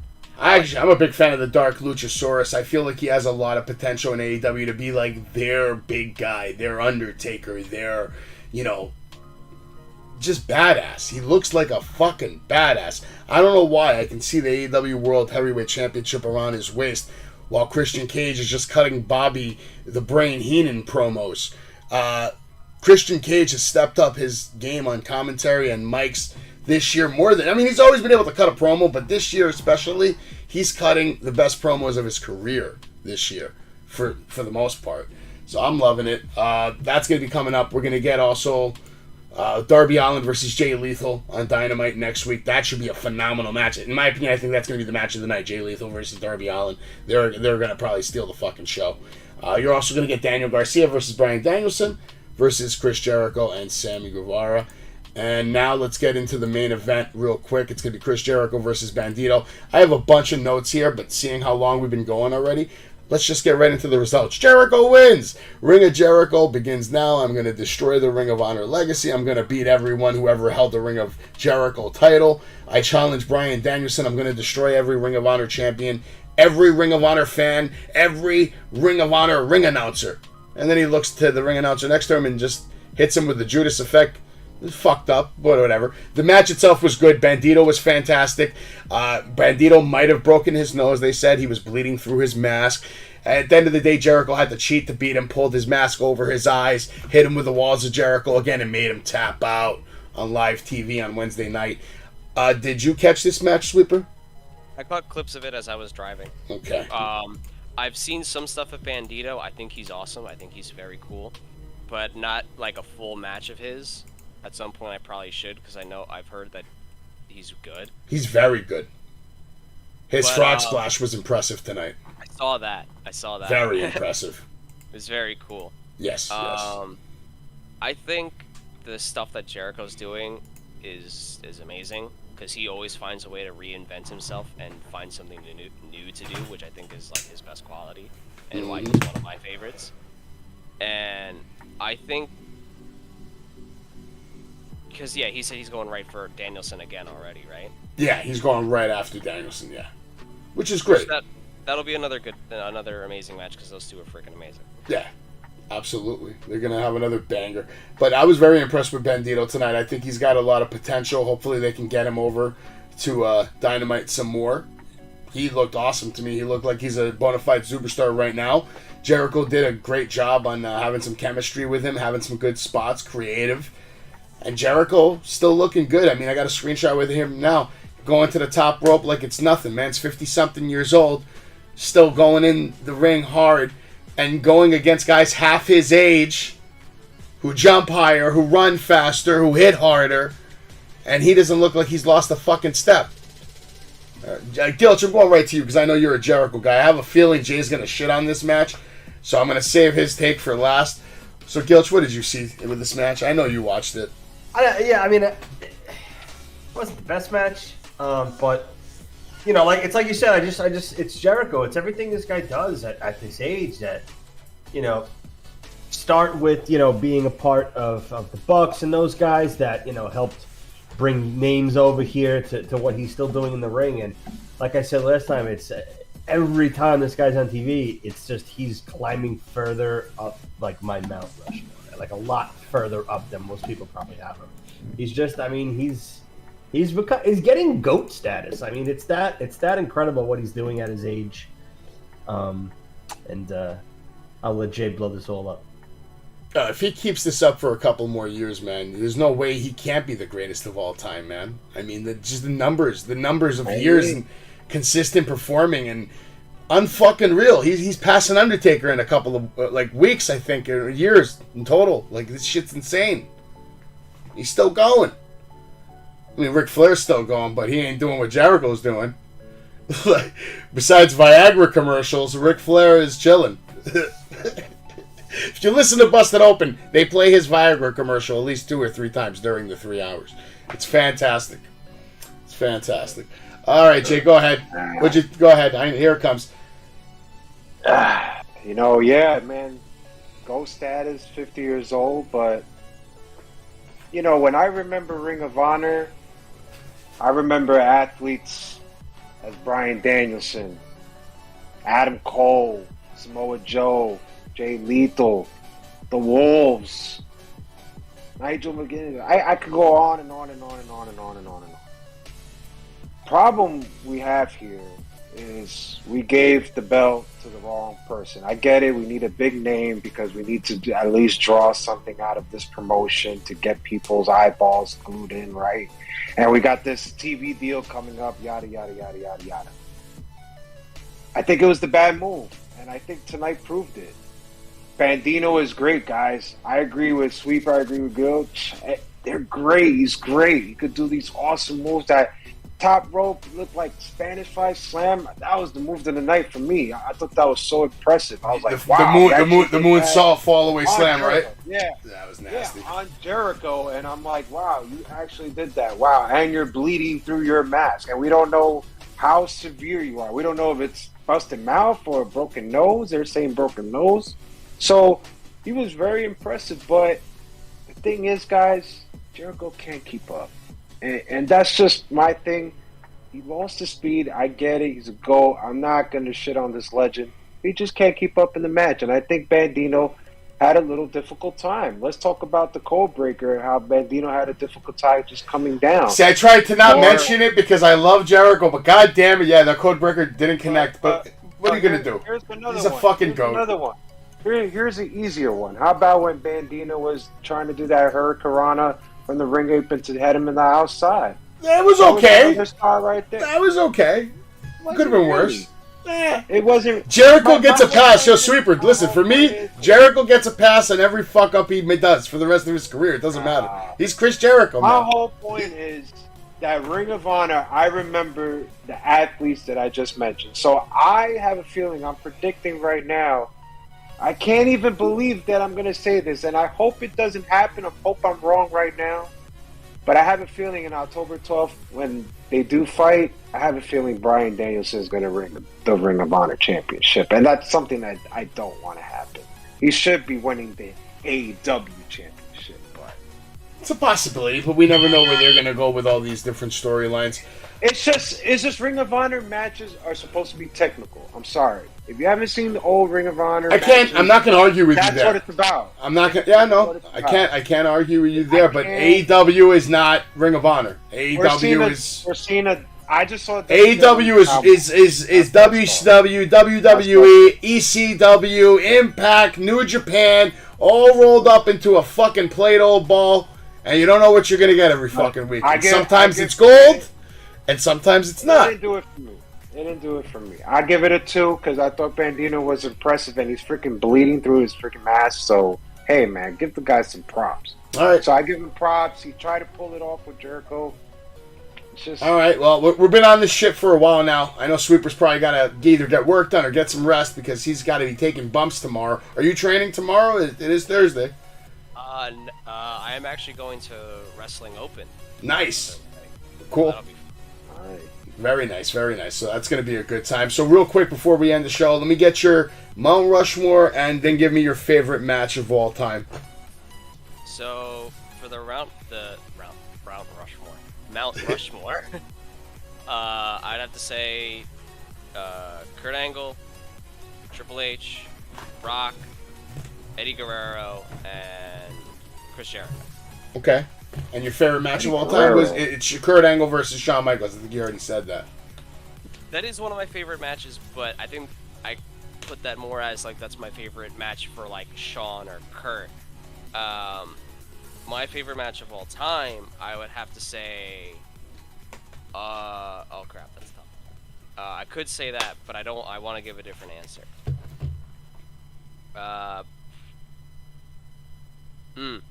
Walter and Tyler Bate. Wow. That NXT UK takeover. Wow, that is a great choice, man. That is like, it's hard to even argue with you because they were all bangers. Everything NXT UK did was bangers.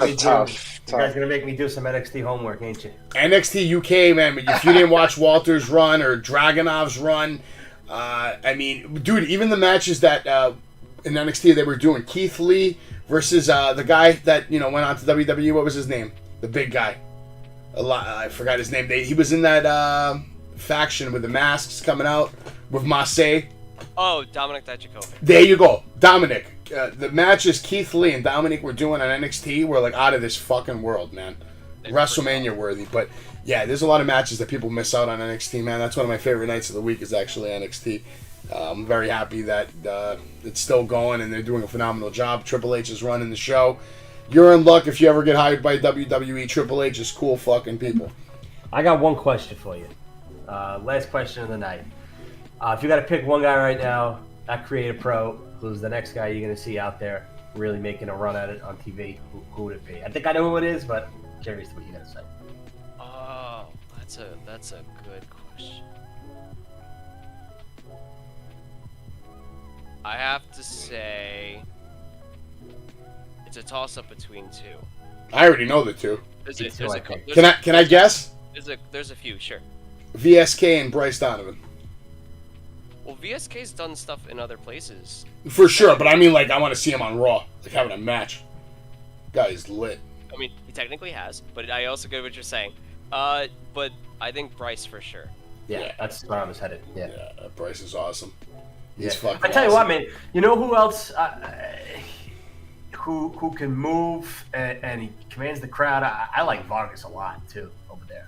Vargas is awesome. He can Vargas move is very size impressive. and everything else, but I'm a big Shook Crew guy, so I like Bryce. Bobby Orlando. One of my close friends actually gave a fun, like, cause me and my friend asked me some like random wrestling questions and stuff. And he said like even though NXT is going back technically how it used to be in 2.0, my friend was like Aaron Rourke would be a perfect fit for 2.0, and I would agree with him because that Aaron Rourke is amazing. He's actually my first trainer. So. Okay. Big thing in the world of wrestling now, everybody on social media, everybody has their outlets, the different things. What are you doing to be part of that? Or do you have like an Instagram that we can share with people? Do you have a Twitch? Do you have a TikTok? Well, like, do you vlog on YouTube? Are you doing anything like that? I've thought about vlogging stuff on YouTube, but I'm probably gonna put a pin in that for a minute because that's just not my thing. I don't really do stuff like that.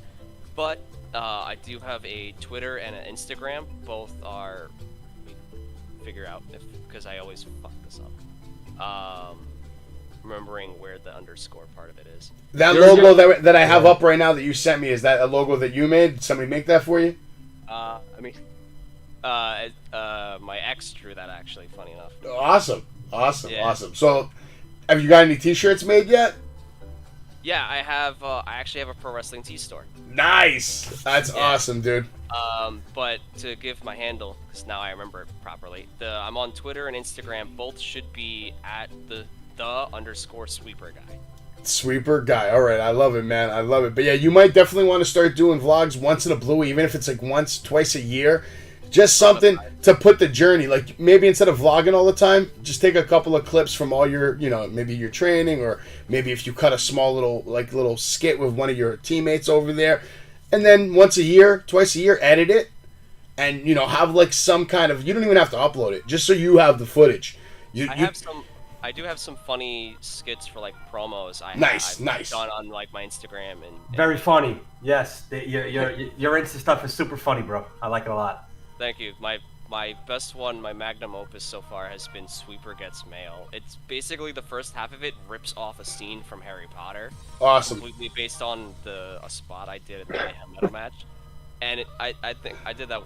That one was funny to do. That one was fun to do, as well as the one I did for the Talent Search Battle Royal. Nice. Mainly because I was like, I want to use Smackdown Here Comes the Pain music somewhere. And it worked in the end of it because I was playing 2K22 because I had a bit with that. That was funny. That was super funny, practicing. Yeah, you did like the Creator Pro logo on the ring too, right? Like the custom ring and everything in the game. I made other people from Creator Pro just to be like, okay, I have this game. I'm messing around with it. I'm enjoying it. Let me make some of my colleagues. Funny. Nice. That's awesome, man. So you're a big gamer? Yeah. Love Xbox guy, PlayStation guy? Everything. Nice, that's me too. I used to own a video game store, so I'm a big nerd. Big nerd. I have every system ever made from 1980 and now. Pretty brutal. Yeah, it's pretty sad. Will you be at that Ridgefield Park Jersey event at FWF? I saw Myers. Oh, yeah, the 9th of October. I'm going to try. I want to try and be there and help out. Cool. I'm not exactly sure. I have the day off. I requested it off. I am going to try and do something 2 days before, so hopefully if I can find a way to get there, maybe carpooling with people, I think I might try to go and help out. Cool. Do you have a date on the next Creator Pro show yet? No, not yet. Not yet. Okay, we can't wait to hear when the next Creator Pro show is, and we hope you're on it. We will be there ringside to cheer you on, and definitely see you sweep the trash out of the ring. I'd like to, and the next time you're there, hopefully you pin somebody, and then I'd love to see you sweep them out of the ring. That's what it'll happen. It'll happen. Trust me. Absolutely, I'll be there to cheer you on, man. Thank you so much for joining us. Do you want to drop a promo before we leave? Anything you want to let the fans know something about the Sweeper, what they should look out for in the future? Expect me everywhere. I like it, man. All right, guys. Gilch, Jay, again, thank you so much for joining us. This has been Wrestling with Savage. This is the Sweeper. Pay attention because he's going places, just like we're going places. We're fucking gone. It's over. Everybody have a good night. God bless, and we'll see you guys next time. And I just want to say, you are listening to Wrestling with Savage, the best podcast in the history of podcasts. Max Caster, your future AEW champion. Fucking man. Yeah.